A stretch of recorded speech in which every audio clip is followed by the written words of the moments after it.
ناقش مكتب المجلس الطلب المقدم من الأخ النائب الدكتور عبيد الوسمي بشأن التحفظ على صناديق الاقتراع لانتخابات 2022 وإعادة فتحها وفرزها. وتم طرح العديد من الآراء ووجهات النظر بخصوص هذا الموضوع، ولكل وجهة نظر وجاهتها، إلا أنه وأثناء الاجتماع ورد للسيد الأمين العام لمجلس الأمة اتصال من المحكمة الدستورية يفيد بوجود محاضر في حوزة المحكمة ترغب بإرجاعها إلى صناديق الاقتراع، وذلك بحضور مستشارين من المحكمة يوم الأحد القادم.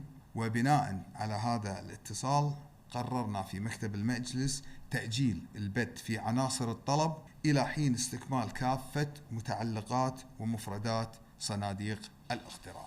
فاجتماع مكتب المجلس سيكون بعد إعادة المحاضر والمفردات والمتعلقات التي يتحدث عنها الأخوة في المحكمة الدستورية إلى صناديق الاقتراع، وبعدها سيستكمل مكتب المجلس اجتماعه للبت في هذا الطلب.